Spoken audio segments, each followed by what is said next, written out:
Rich Rising, everyone. I hope you're having a good day. Welcome to the channel. If you're new here, hello. I'm the Sexy Toy Lady. If you're a returning member, hey, tribe member.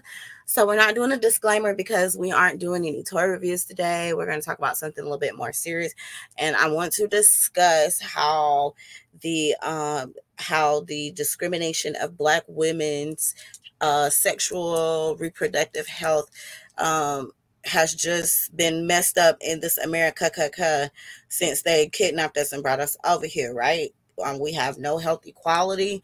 We have a we have a they think that Black women have a higher pain tolerance than the clear woman, and so on and so forth. So let's just have this conversation. So I found this article. I'll link it in the description. I found it on the National Library of Medicine. So YouTube, don't be trying to flag on me because I got all my receipts right.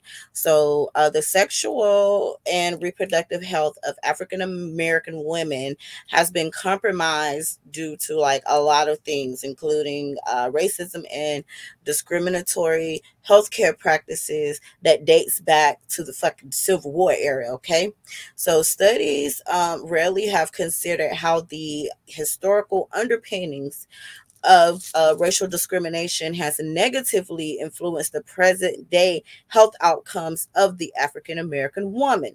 Although some improvements to ensure equitable healthcare experience have been made, these historical influences provide an unexplored context for illuminating the present day uh, uh, fuck shit of the sexual and reproductive health disparages that women go through, especially African American women. So, to account for the unique healthcare experiences influenced by such discrimination, including healthcare provisions, they researched online databases for peer reviewed sources and books published in English only. And they also explored the link between the historical and current experiences of discrimination and sexual and reproductive health outcomes, right? So the results of this was just crazy, right? So the legacy of medical experimentation and inadequate health care coupled with the social detriments has exacerbated the African Americans woman complex relationship with healthcare systems.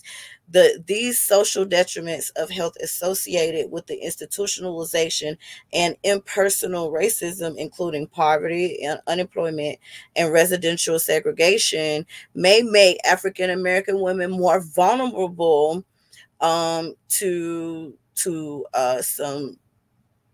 some terrible sexual and reproductive health outcomes, right? So the development of the innovative models and strategies to improve the health of the African American woman may be informed by understanding of the historical endurance of the racism from the United States, and addressing the sexual and reproductive health through a historical lens and ensuring the implementation of appropriate programs, research, and treatment efforts will likely move the public health forward and achieve health equality. Furthermore, it is necessary to develop interventions that address this issue of the social detriments of the health and the Black woman's reproductive health, right? So let me give you guys a story time, right? So when I was pregnant, okay, I was pregnant.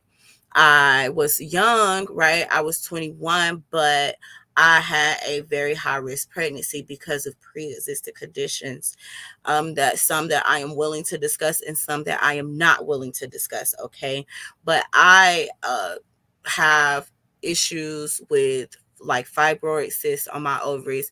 It literally is like it runs in my family, and to the extent that my great grandmother has died from some type of cervical cancer.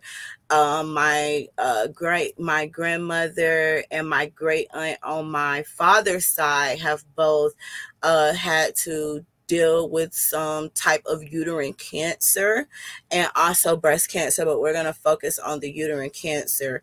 And also on my mother's side of the family, they used to have problems as well with reproducing. It is a known fact in my family that we do not carry full term all the time, right? So I have siblings and cousins who have been pregnant multiple times, but have not been able to carry their children to full term for whatever reasons. You know what I'm saying?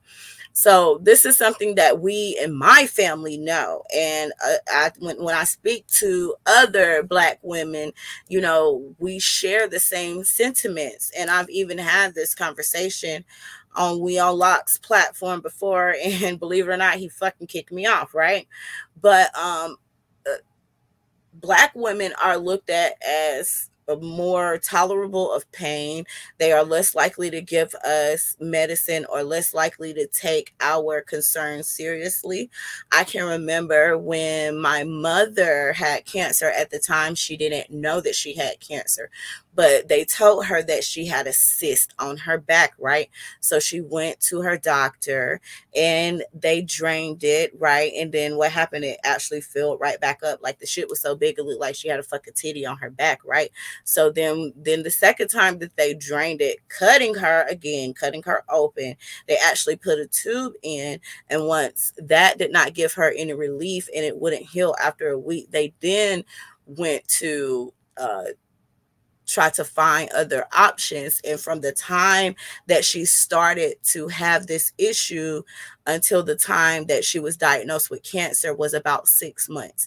Mind you, they had cut her open twice already before she even got the diagnosis. And everybody knows that when you have cancer, like, you know, you definitely do not be wanting to have too many surgeries unless you necessarily have to. But they cut her open twice.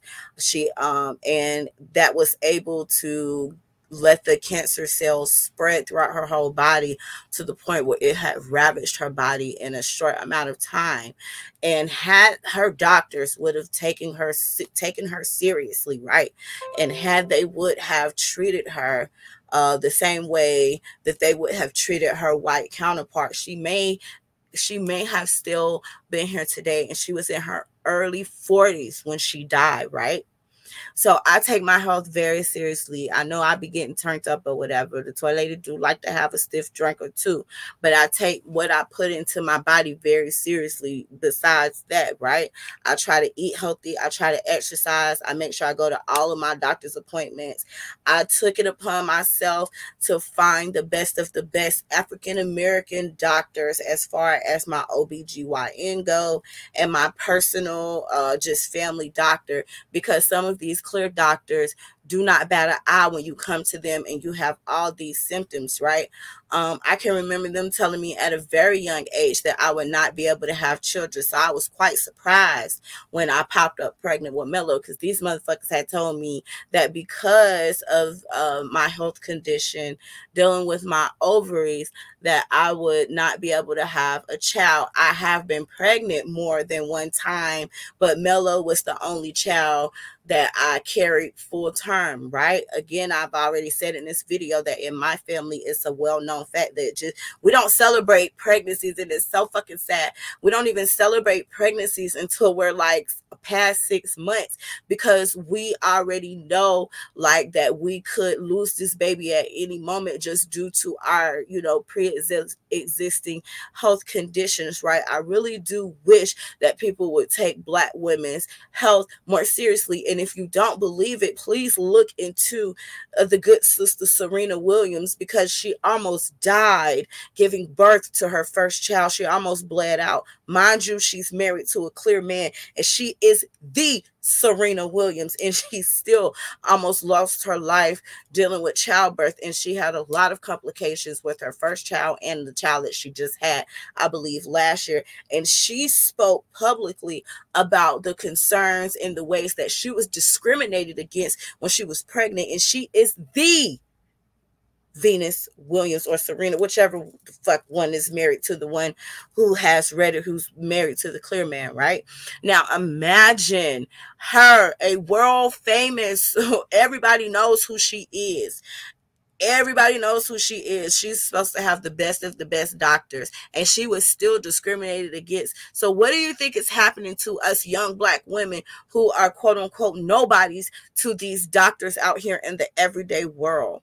I can remember being in pain and them telling me, oh, it's not that bad. Bitch, how you gonna tell me what type of pain that I'm having?